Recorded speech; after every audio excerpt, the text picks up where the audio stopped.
Welcome in. My name is Jeremy Schulman, and this is the inaugural Adjust the Ranks mock draft. We are here ready to go with a full 10-man super flex tight end premium, a standard tight end premium, so just an extra 0.5 for tight ends. Dynasty mock draft. We are here. It is January 4th, so we're beginning kicking everything off here in the new year to give you a sense of where we are right now with our Dynasty rankings and where we are moving forward. Adjust the Ranks is a pretty new channel, so we are here on YouTube. We are here over on Twitter, now X, and on TikTok, so you can check us out. We'll be posting certainly daily content as we get further and further into the off season, but at the moment, I think just at least weekly drafts here in January, February, and March to kind of give you a sense of where the market is now. But more importantly, if you watch back through some of these prior episodes, where the market is moving to and where you can find value. And we'll be addressing that all off season. So I appreciate you joining us and checking out the channel, checking out this video. There will be plenty more to come. Also, I am at FF_Rebel on Twitter myself. I'm also a part of the Fantasy Football Universe, a co-founder over there with Aaron St. Dennis and Jesse Moeller and Essie Romero. So we have a bunch of content coming to you in the off season, and we're going to say Adjust the Ranks is kind of my pet project, but something that I'm passionate about and I enjoy is talking about how to draft, where to draft guys, and where the market is so that you can maximize your picks when you are on the clock. With all of that said, we are going to jump right into it and start this 10-man super flex tight end premium draft.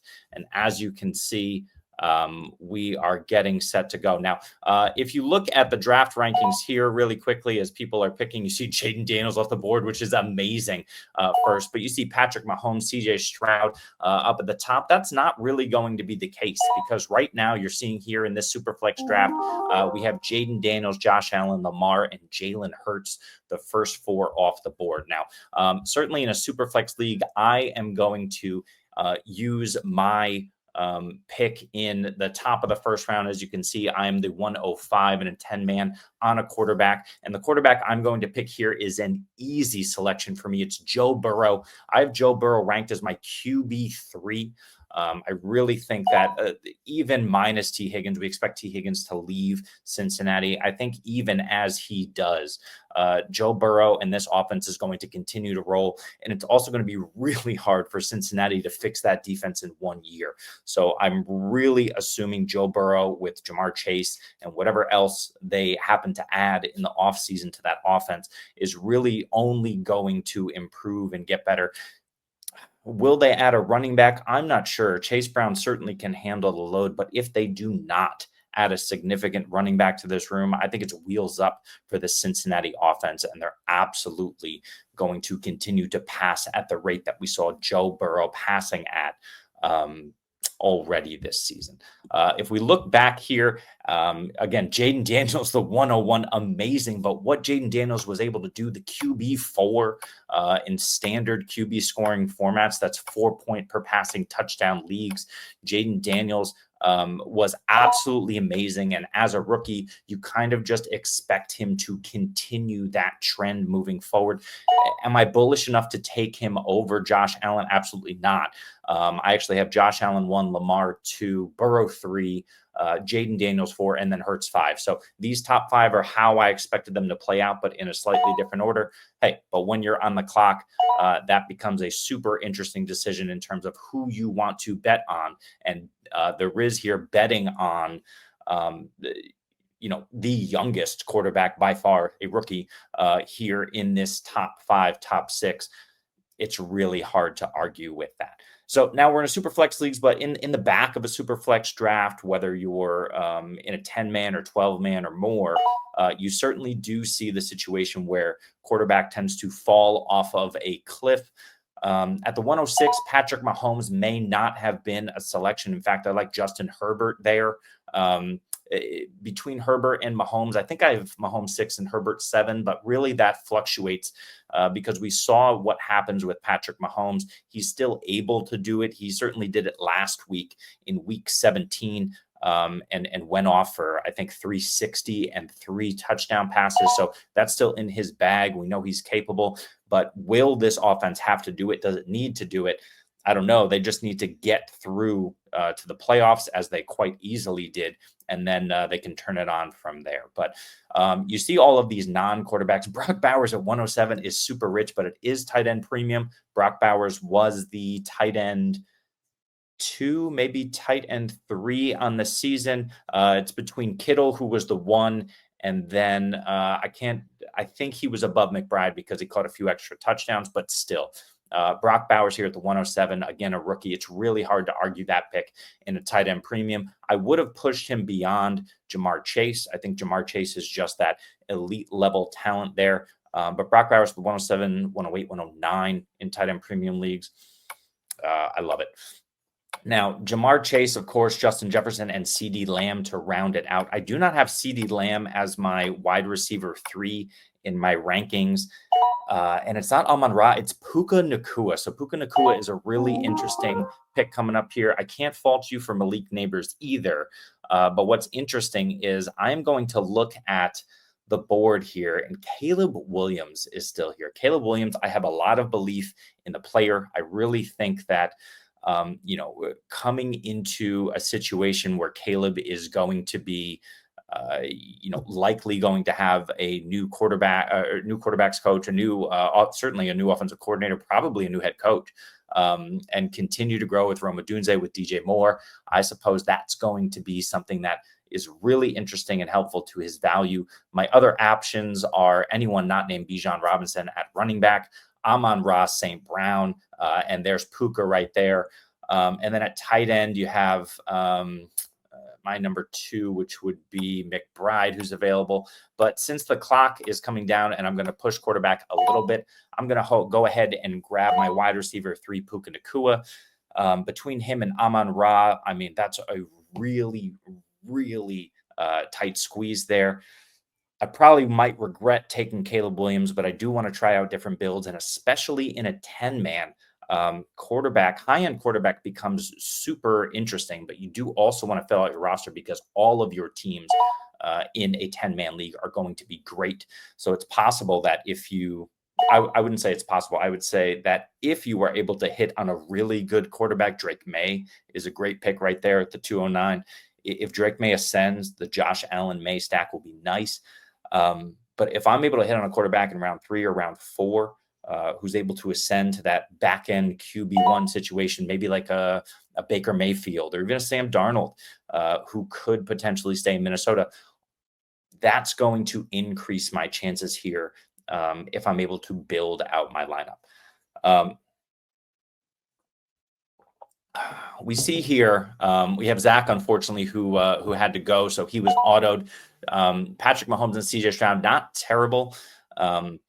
But certainly in terms of the seasons that they had, especially CJ Stroud, he's someone who's plummeted down my ranks. He's outside my top 12. I believe he's QB 14 at the moment. That can absolutely turn on a dime if he's able to turn it around. Tank Dell, I don't know, but certainly Nico Collins, Steph Diggs back in the fold. They can add another weapon.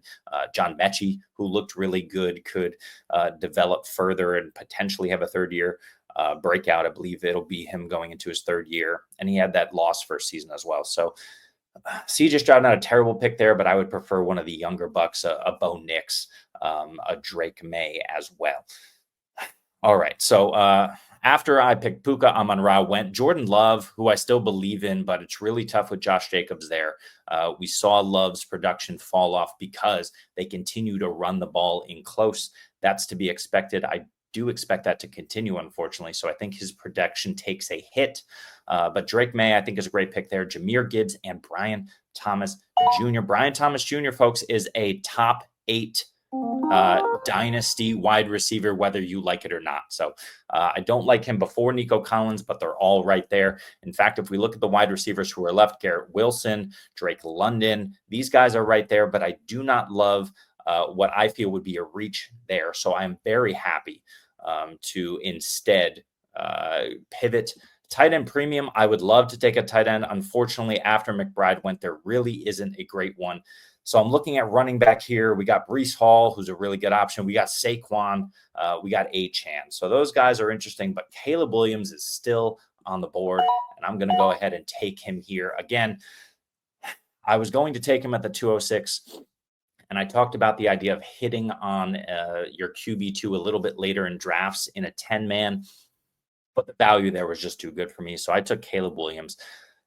AJ Brown is an interesting case. AJ Brown for me is more in my wide receiver 14, 15 range. It's simply age. He's great, certainly. There's no taking away from him, but we saw what Saquon Barkley has done to this passing game, and between Jalen Hurts and running it in, and Saquon with all his touchdowns and his entire massive workload. AJ Brown has taken a hit. Devonta Smith has taken a hit.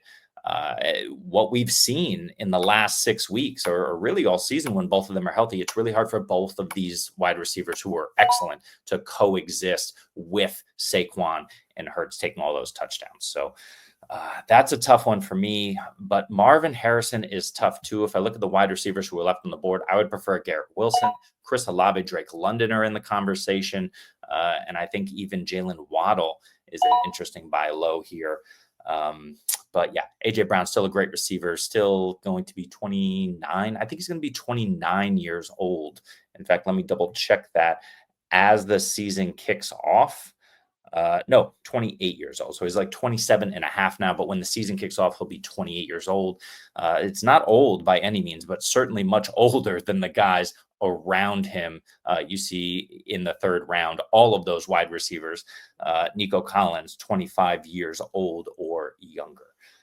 In terms of the quarterbacks in round 3, we have Caleb Williams, we have Kyler Murray and Dak Prescott. Kyler and Dak, I just think you're fighting a losing battle. These are the guys that you see these teams are choosing their QB1s here, but these are more QB2s that you want, especially in a 10-man league. I get it. Dak Prescott, I think he's a really good quarterback. The issue for him is weapons. It's CeeDee Lamb and really nobody else. Jake Ferguson is fine, but he's not enough. They're going to have to add to that room. And if they do, Dak can kind of come back. He just needs to also have protection. There's a lot of holes to fill in this Dallas team. I much prefer that pick there from Mike at the 402, Baker Mayfield to Dak Prescott, even though it's really close. Kyler Murray is a guy who can win you a week. The thing with Kyler Murray is he's just so damn inconsistent, and we saw him struggle to get Marvin Harrison the football. Trey McBride was going off, but even in the red zone, James Conner was the guy who was taking over. So you never like to see that. Travis Etienne, massive reach for me in this range. He's the running back 4 off the board, but again, that's an auto pick. So that's only the fault of the computer. Looks to me like I'm going to be going Saquon Barkley, although I want to lean age a little bit and go for Achane. The thing is that Saquon is just so damn safe, in my opinion. We're obviously not taking quarterback. We're done there. We have some interesting tight ends here. If you look at George Kittle, who had a phenomenal season, and then, of course, not Dalton Kincaid. Mark Andrews is kind of the only guy, but TJ Hawkinson is also there. So I'm going to pivot, and I'm going to go to a guy who I absolutely love, but who was injured all season. And I'm going to go ahead and pick Chris Olave.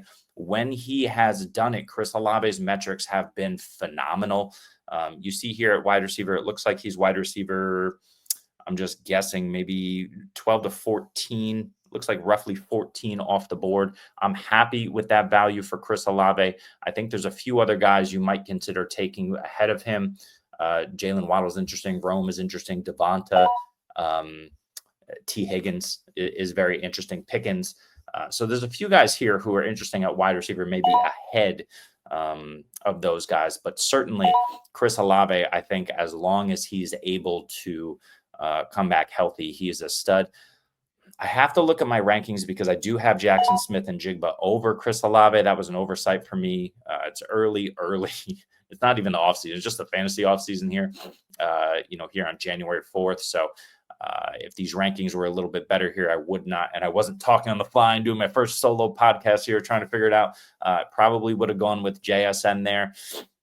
I'm just not sure if I believe that JSN is the 1A in this offense. I know he's operated that way over the back half of the season, but DK Metcalf was injured. He came back from injury, and the offense was a bit different, and they struggled to integrate him. Now, the other thing that's going on in Seattle is the offensive line really has a problem protecting Geno Smith. I think they're bottom three.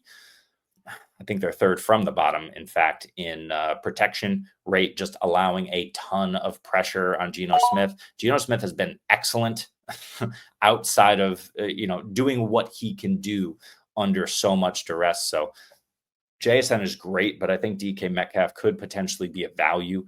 I think JSN, T. Higgins, Garrett Wilson are all kind of right there at the back end of wide receiver one conversation. And then, of course, you have the running backs going off the board. So you've got Devon Achane, you've got Kyron Williams, who's my RB 5 or 6 in Dynasty. He just gets the volume. Saquon is certainly an interesting pick here because of his age and the wear and tear that you assume is going to occur on his body over time. The volume is insane. This is the Derrick Henry question. Is Saquon different? I think he is, so I love that pick there.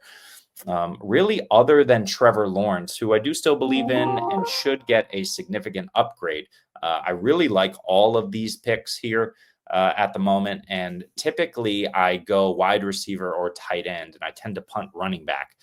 So let's see what we have. We still have Andrews, Hawkinson, Kittle.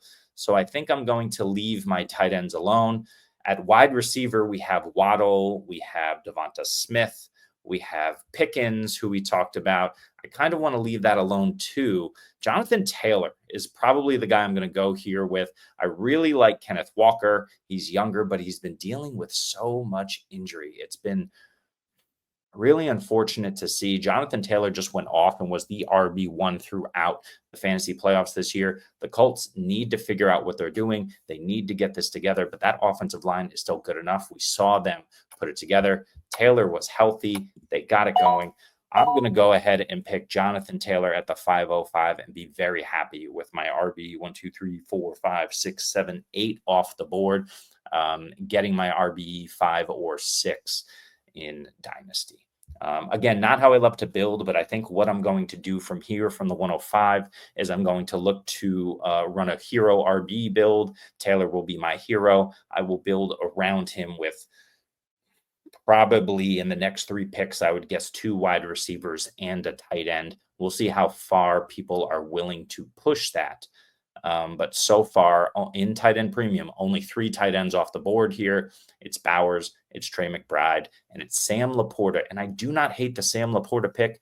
He is my tight end 4. He was the tight end 7 through 17 weeks, finishes tight end 7. We'll see if he does anything, if he plays here in the final week. I mean, he's got to. I think Detroit has a meaningful game coming in. So Sam Laporta could finish the season as a top 6 tight end. That is not something that we would have envisioned for him after that horrific first half of the season. But he's really come around, and that Detroit offense is so good that, yeah, Sam Laporta is really interesting. Now, I did hear my co-host at the Fantasy Football Universe, Jesse Moeller, bring up an interesting point about the fact that Ben Johnson is surely moving on and getting a head coaching gig. What does that do to this offense? Is there one fewer target now in this offense that will be fantasy viable? If so, is it Jameson Williams over Sam Laporta? And that's very possible. But if David Montgomery struggles with injury, and he's already injured, right? We know the situation with him.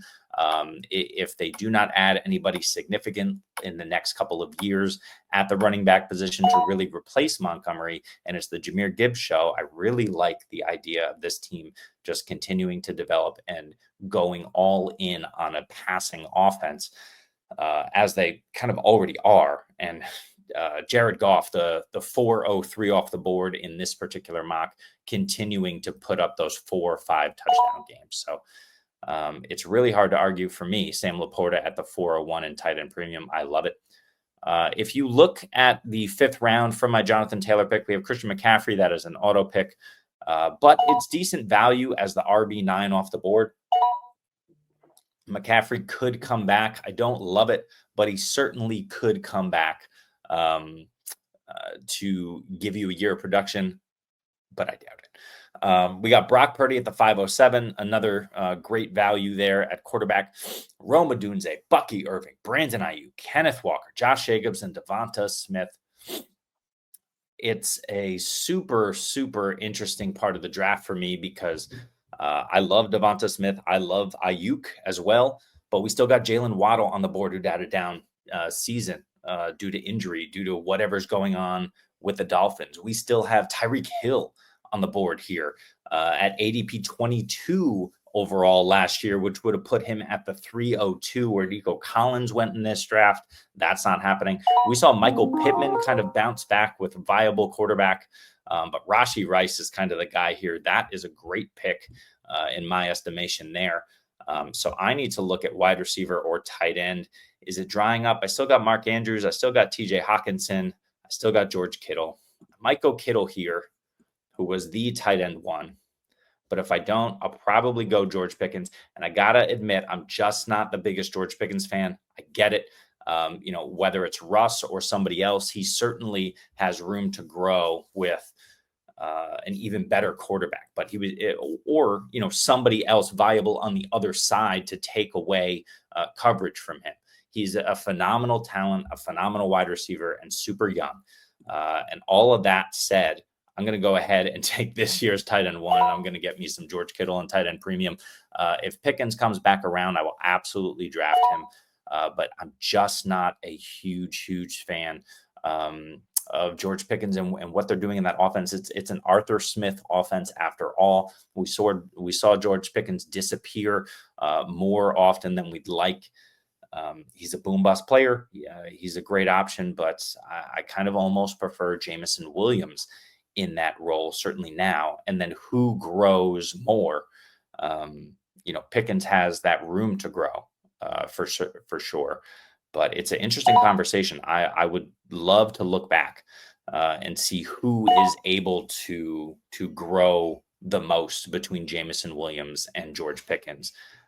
Because there's a lot of other things happening with Pickens off the field or even on the field. His personality, he's a baller, he's a gamer, but you never know, what those wild cards are going to do. Anyway, that's conversation for another day. Let's look at the 6th round here. After Devonta Smith at the 604 is Rashee Rice. Great pick there. Love Rashee and his value. If he comes back and assumes his old role, he is going to continue to be a monster, especially with Travis Kelce being another year older next season. Then we got Tyreek Hill. You got to pick Tyreek Hill. Who knows what was going on with Tyreek, but they started to get it together just before Tua went out with his second injury, this one a hip, a week or two ago. But Tyreek Hill is absolutely a monster, and he's probably got a couple of years left, to be honest. Then it was me with George Kittle, the old man, but the tight end one on the season. James Cook, phenomenal season from James Cook. He was an RB1. I think he was through 17 weeks was the RB9 on the season, just absolutely crushing. He's a little more boom bust than you want, but he's Devon Achane light. And when he gets the usage, he is fantastic. It just depends whether they need him or not. TJ Hawkinson went next. Tucker Kraft, a couple of younger tight ends, especially Kraft. Certainly Hawkinson's getting up there, but he is locked in for production. And then you got JJ McCarthy at the 6'10". Really interesting pick because, yes, it's a QB3 and you have that future build in mind, which is great. But you just wonder what's going to happen with Sam Darnold. I prefer Sam Darnold to JJ McCarthy in redraft, and it's not that close for me. In the 7th, we have Addison Pickens. So he didn't come back to be Chase Brown. Great pick. He's my RB6 or 7. I think he's 7 in my current rankings right now. And then Michael Pittman. In a tight end premium, I still got Andrews there. I do not know what he's doing there other than being old. It doesn't make any sense. I know the target volume went way down for him. Seems anomalous, but we also have the Derrick Henry situation here. We got Jalen Waddle, who's probably going to be my pick over the rest of these guys. You like Worthy. You like some of these other guys. McLaurin had a great season, but I'm probably going to end up going Waddle. Let's just take a look at the running backs here.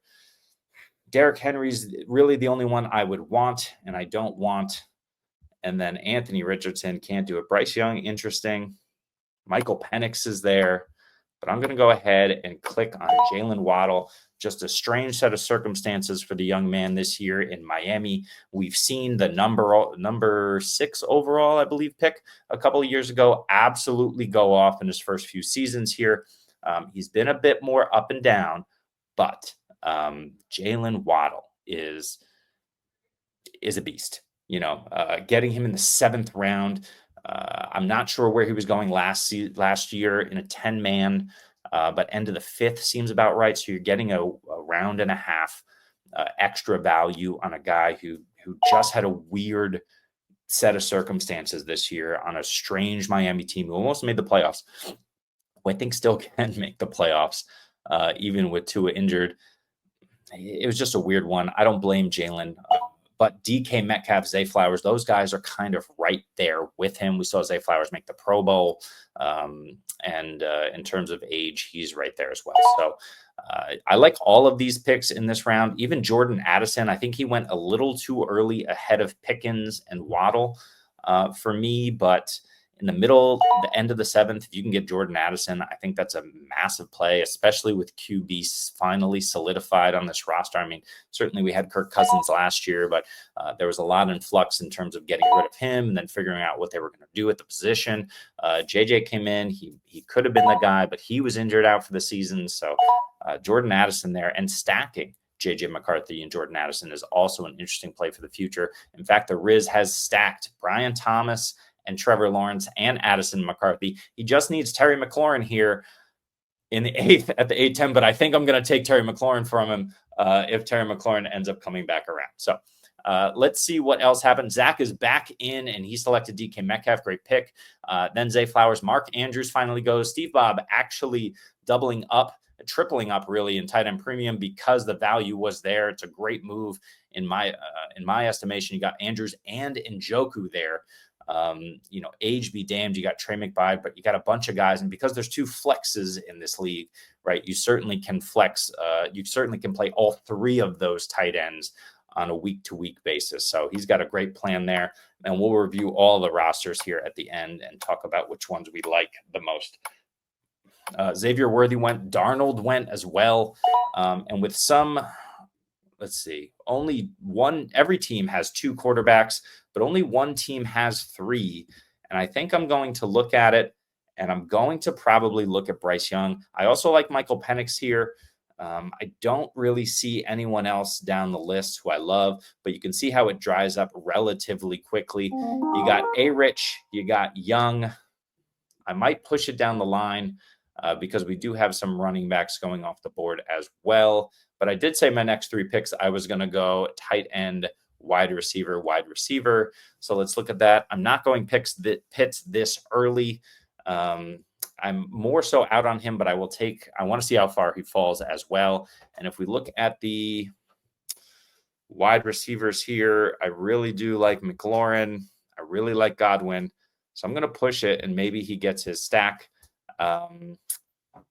This is really tough, but I'm going to go with what I saw from Bryce Young. I loved what he was able to do. And yeah, the upside with Richardson is there, but he cannot complete 50% of his passes, which is a real problem. There's a few other viable guys, but go ahead and give me Bryce Young here as my QB3. So I have Joe Burrow to solidify my QB room, and then hopefully both Caleb Williams and Bryce Young go off. But at least if Caleb struggles or Bryce struggles, I have the other one to stick in. Bryce really just a security blanket for me in this case. Now, at running back, we see Joe Mixon, Derrick Henry, and James Conner all go off the board. The old running backs, we're going to run it back for at least one more year, most likely. I prefer Henry and Conner to Mixon at this point. Mixon fell off a cliff at the end of this year. We'll have to see if that was due to injury, but there really was no indication of that. And coming out of the bye for Houston, he really did next to nothing. In fact, it's been so bad for this Houston offense that there's a lot of rumors swirling right now that Bobby Slowick is going to be fired. He's the offensive coordinator there in Houston. If that's the case, You wonder what happens to Joe Mixon. I don't think he disappears. He's probably still the RB1 here, but if you're drafting for Houston and you got a new OC in the building, maybe a new coaching staff altogether, do they try to get one of these stud RBs in the draft coming out, because there are 20 of them. And if they get one of those guys, maybe he challenges Joe Mixon right away. But Derrick Henry, James Conner, these guys seem safe for at least another year. And these teams have more pressing issues than certainly replacing them next season. If you look at Jaden Reed, there's Terry McLaurin stolen from the Riz. So he's forced to take Jake Ferguson. I'm pretty confident I'll have to ask him, pretty confident that was probably his pick there. So he takes Brian Robinson instead, but Terry McLaurin is a steal at the 809. is he the one who's 29 years old? Trying to remember. And there goes Jamison Williams. So that would have been my pick for sure. But yeah, Terry McLaurin, 29 years old. I think he'll be 30 when the season starts. But certainly a couple years left for him of, I'd say probably a year or two of elite production with, of course, an elite quarterback. We saw what he was able to do this year. He's currently the wide receiver 8 in PPR leagues. So you love to see that from a guy who never had a quarterback that could get him the damn football. And now he finally does, and he's flourishing. But Terry and JMO back-to-back is super interesting. Great picks there from Fosbury, and Ryan Dennis comes back with Michael Penix. Excellent pick, waiting on the QB3 there. I love that one. So my QBs are done. We have 6 more rounds in this draft because I have 3 of them. And then my wide receiver situation, we see kind of all the olds up here, but Chris Godwin is staring me in the face. I really like that one. But I also need to go ahead and get a running back. We see some of the guys still left on the board here. I'm going to need to think about that one. David Montgomery is interesting to me. Spears, Pollard. I'm going to wait one more round on that. Got Evan Ingram here as well in a tight end premium. I like that. I like the ability for this offense to evolve in the passing game. But I can't pass up Chris Godwin here. I'm going to go ahead and take him. I think he either stays there and flourishes. We saw what he was doing in the first half of the season before he went down with injury. He was absolutely crushing. And now, whether he's going to be franchise tagged, I think he can be franchise tagged again, if I'm not mistaken. I know players can be tagged for 2 years, but I'm trying to remember his situation. If that's the case, Godwin stays in a great situation. Mike Evans 1 year older, so maybe he sees a few less targets.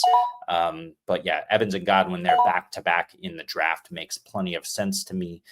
And I'm feeling really good about my team. So I'm going to pull that up real quick as you see some of these other picks.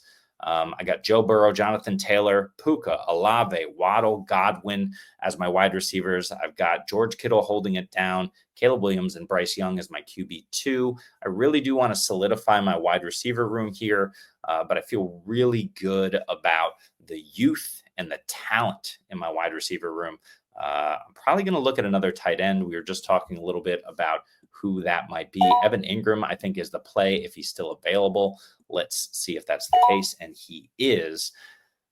But of course, I need a running back as well, and I hate running backs. I typically fade the crap out of them. But David Montgomery staring me in the face. Tony Pollard had a great season. Tajay Spears finished strong.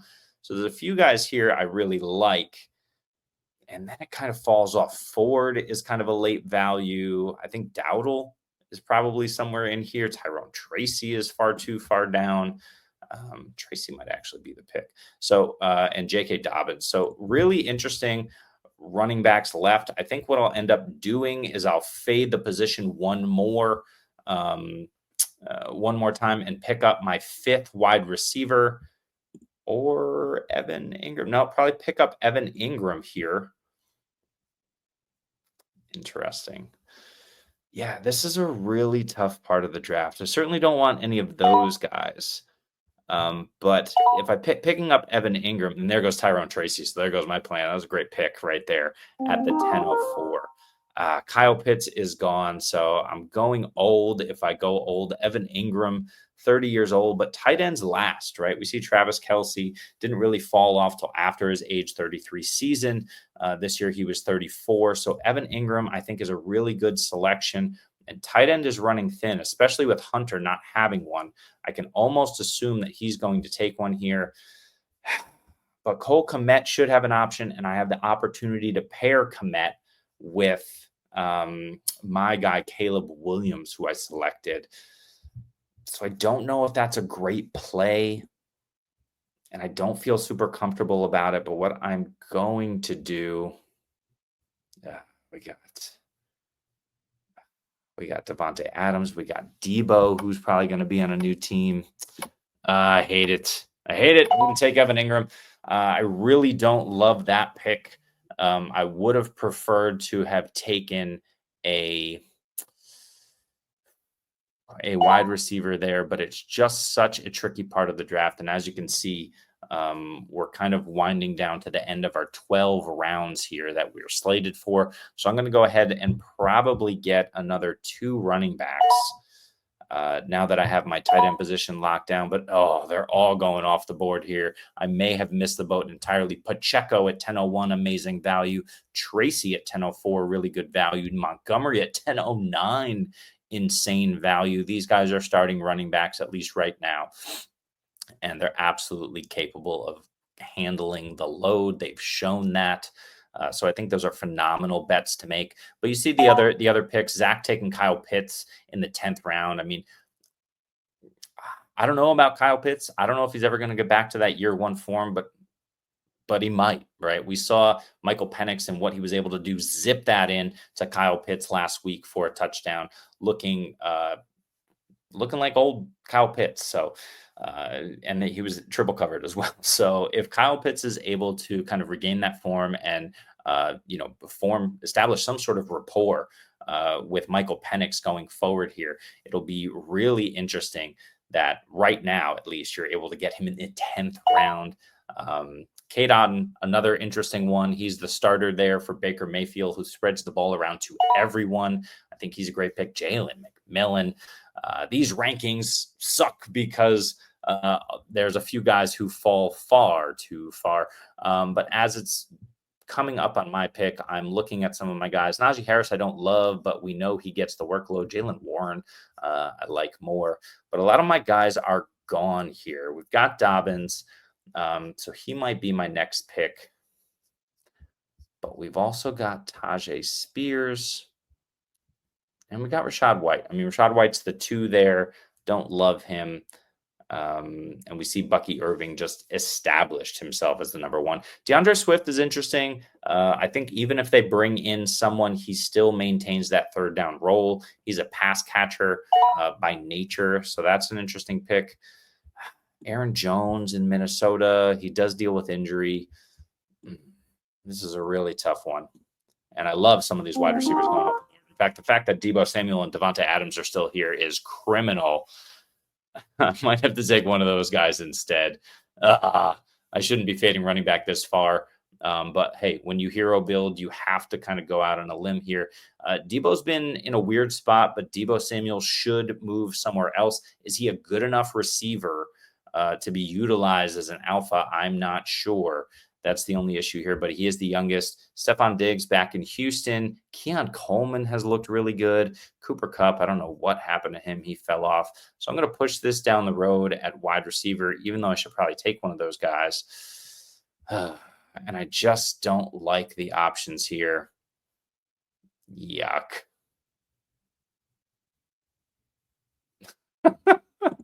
Dead air. I'm going to take DeAndre Swift. He was decent in work, and he had some amazing games, and it's possible that they run it back with him and kind of further build that defense and fortify the offensive line. Certainly, I would expect Chicago to add a running back in free agency or the draft to challenge Swift, but it's possible that Swift beats him out at least in year 1. He was not Miles Sanders. as I mentioned in the last offseason, that, Miles Sanders leaving the amazing environment of Philadelphia and then moving to Carolina and absolutely falling off a cliff in terms of production. DeAndre Swift was much better than that, even on a struggling Bears team. So as my RB2 in the 11th round, I don't hate it. And certainly ahead of Aaron Jones, ahead of Najee Harris, aging guys. I call Najee an aging guy because the workload is insane and probably going to catch up to him. And I'll take DeAndre Swift, someone who has not had a ton of work, certainly earlier in his career in Detroit. So I like his prospects to at least hold on to that third down role in a PPR league as an RB2. I think you could do a lot worse. J.K. Dobbins would have been the guy I wanted to come back to me. He did not. I could take Rico Dowdle. I could take Jerome Ford. Those guys are interesting there. McLaughlin looked great last week. There's a lot of interesting options here, but I think I'm going to have to go with Tajay Spears. I just think at some point he has proven he looks great in the third down role. Jaylen Warren looks good as well. So I'm not really sure which one of these guys I prefer, and I don't want to necessarily look at my rankings, but this is a tough one. I'm going to go with the youth and ability of Tajay. I think he's probably a third down back, but in these PPR leagues, if you can get steady production from one of those guys and they turn out to be great. Yeah, I whiffed on JK. Wish I would have taken him instead, but here we are. No worries.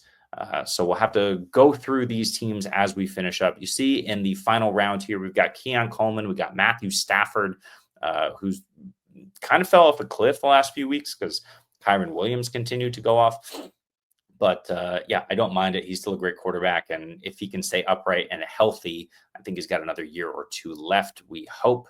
Would not like to see him retire this year. You got Pat Freiermuth, who finally went for Hunter, who did not have a tight end to that point. So Freiermuth as your tight end one, I don't love it.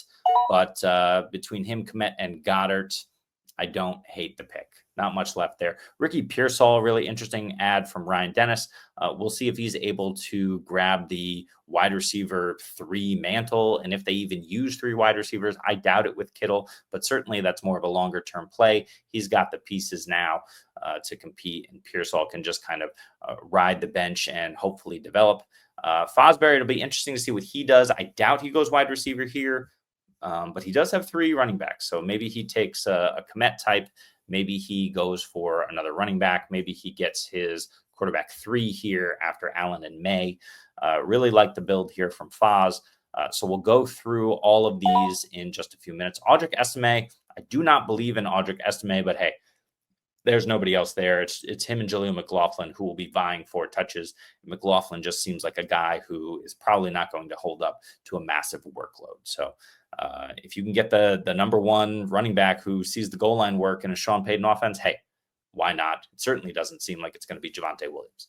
And with the final pick here, we have the Riz. So with 34 seconds left, you take a look at this final round. You got Tajay Spears, you got Rashad White going. You got Jatavian Sanders, an interesting pick, but certainly he looked good in limited work before he literally hurdled the guy and fell on the top of his head, messing up his neck for a while. I think he came back last week, but JT Sanders, hopefully good. Rico Dowdle, there he is. I really like that pick because I do expect that he has a chance. So let's kind of clear. Let's first, before we go over these rosters, I'm just going to say thank you to all who participated. Thanks, guys. Spelling terribly. Appreciate it. All right. And now we will just take a look at the players who we passed on. Jonathan Brooks, certainly with that severe injury, who knows if he's going to play at all next year. Tanked his dynasty value, unfortunately. Deebo Samuel, we don't know where he's going to end up, but we assume he's out of San Francisco for now. Devonta Adams, Stephon Diggs, Cooper Kupp. These are really interesting falling values here. especially with Adams and what he was able to do over the last month and a half of the season. The last 6 weeks, he absolutely went nuclear with Aaron Rodgers. But the Jets are in flux, certainly, and that's putting it nicely. Adams is potentially out of town. Rodgers most likely. So I might consider Diggs over Adams, but Adams has been so good. Other guys who were not picked, no surprise that Ramondre, Javante, Amari Cooper, who hasn't really been good and been injured most of the season, Calvin Ridley, no surprise those guys weren't picked. The quarterbacks, Cousins, Watson. Yeah, Cousins, I think, gets another shot. So he's interesting. If he falls in your super flex drafts, I would absolutely take a shot on him. He probably just wasn't completely healthy coming off of the Achilles. We saw Aaron Rodgers come off a similar injury, but in a shorter timeline with a different surgery than Kirk Cousins had. So, Rodgers had that experimental surgery that's supposed to get you back quicker. Well, guess what? It did. But at the expense of longevity, I don't know. So far, no. But certainly, Rodgers is a few years older than even Cousins. So Cousins, I think, has a shot. Will Levis is toast. Christian Kirk is a guy who is of interest. Hollywood Brown coming back. Jaylen Warren is a guy I think you need to go out and prioritize in your drafts. I don't think he's going to get the Tony Pollard, A1 workload going forward, but he's so explosive and looks good in his limited role. If he even expands a little bit to kind of grab a little bit more than a 50-50 share, he could vault up Dynasty rankings next season. So I'm a little surprised that Warren is still there. But again, it's early. Geno Smith, still not that old, only 34 years old. So he's got another couple years, I think, and he's been playing behind a porous offensive line. Romeo Doubs is the wide receiver one in Green Bay. It's just the way it is. Maybe we don't like it, but and Jerome Ford is right now the starting running back in Cleveland. So you see the name still left on the board in a 12-teamer after 120 picks. Not a lot of surprises, but certainly not anything that is super, super shocking. I've been talking for damn near 45 minutes, so we're going to have to wrap it up on this. Let's do a quick 5-minute audit of all of the teams here. I've talked enough about my team. You saw my build, but I'll just throw it up very quickly. We got Burrow, Taylor, Swift, hate my RB2 situation, Puka, Olave, Kittle, Waddle, Godwin, Caleb, Bryce, Evan Ingram, and Tajay Spears. It's touch and go at running back. I wish my wide receivers were stronger. I do not think that this team is 10-man worthy of competing for a championship in year one. We'll need some development. I typically do a 1-year punt. That was not this. Not super happy. I kind of give myself a B, maybe even a B minus, maybe even a C plus on my draft, but happy to lock down Burrow. This draft, the Riz from the 101. Good Lord. Jahmyr Gibbs, Brian Robinson, Brian Thomas, T. Higgins, Jordan Addison, Pollard, Lawrence, McCarthy. I really like this draft. I do not like the Ferguson-Otten combo. I think you're going to need a lot more in a 10-man, but certainly Jaden Daniels, the belle of the ball here in this particular draft. And you got Gibbs, BTJ, T. Higgins. You got a nice core to build around. And I think, like I said, Trevor Lawrence bounces back. JJ McCarthy has a future in the league. Fosbury from the 2 gets Josh Allen, Devon Achane, Kyron Williams, Nico Pickens, McLaurin, Jamo, Drake May, Tucker Kraft, David Montgomery. This is a great draft. I really like the upside shot on Jalen McMillan as well. And David Montgomery as your RB3 with Achane and Kyron. This team is built to win now. It will depend if Kraft can be a bit more consistent and Pickens can find a little more consistency as well. But the rest of this team is ready to go. I love this squad. Great draft from Foz. Ryan Dennis here with Lamar Jackson, Saquon, Chase Brown, Ladd, JSN, TJ Hawkinson, Jaden Reed, Charbonnet Love, Penix, Rashid Shaheed. So I would, if you're inserting Shaheed instead of Charbonnet and then seeing what happens with that Charbonnet Walker situation, I really think that this team has a good shot. Jordan Love is my quarterback 9, but certainly we don't know what's going to happen. We know that Matt LaFleur much prefers to run the football. He's shown it every single year he's been a coach, but all he does is win and make the playoffs. So that formula works. Jordan Love, I don't think will achieve every single year what he was able to achieve last year. I think it was the QB5. Um, but he certainly has the weapons around him, which is nice. He's a stable QB2 for sure, who will flirt with QB1 upside. But Michael Penix is the real key to this lineup and locking in an excellent QB2. So I love that. I don't love the flexes. Reed has been super inconsistent, but he is stacked with Jordan Love. I have a few of those teams from last year that I drafted. So overall, if Foz gets my A or A plus, this is my A minus B plus team, and I think they're right there in the thick of it at the end. Let's look at Hunter's team. He's got Jalen Hurts, James Cook, James Conner, Amon-Ra, AJ Brown, DJ Moore, Bo Nix, Mike Evans. So other than Freiermuth, and we don't know what's going to happen with Pittman here, but tight end is really the only issue for me on this team. I think we have Foz, Ryan, and Hunter right there competing for the ship. And let's not forget this incredible upside team. So far, everyone's had a better draft than me. Hey, it happens like that sometimes. We'll get better. Zach auto drafted, so we're not holding this against Zach. He came in the middle, but if we look at his team, obviously some of the value fell elsewhere. He still has Marvin Harrison and Tyreek. He still has Patrick Mahomes, solid, but Kyle Pitts is probably not the answer. He's got Travis Kelce in case Pitts needs a year or two to develop and become something stable. We would love to see that. But yeah, DK, Derrick Henry, Dell coming back. Is he going to play in 2025? I don't know, but J.K. Dobbins is a great pick there. So this team has a chance from Zach, and Zach is a super knowledgeable guy. So we're not going to hold the first 6 picks against him. Not a bad team given what he started out with from the computer. Pisario has Kyler, Mixon, Chuba, Malik Neighbors, Garrett Wilson, Brock Bowers, Rashi Rice, a lot of young, excellent pass catchers with Chuba and Joe Mixon. I love this draft. The problem is Brock Purdy and Kyler Murray. Purdy has that, I think it's a nerve issue that he's got going on now. He's going to get it checked out. But Tyron Tracy, Jerry Jeudy, this is an excellent draft. Pisario doing his homework.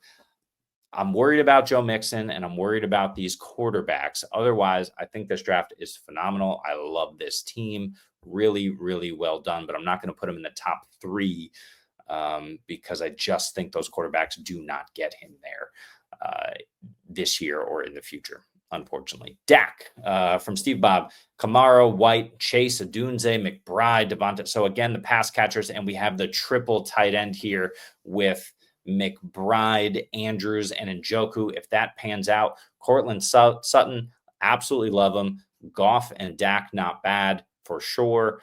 Stable at QB. Those running backs need help.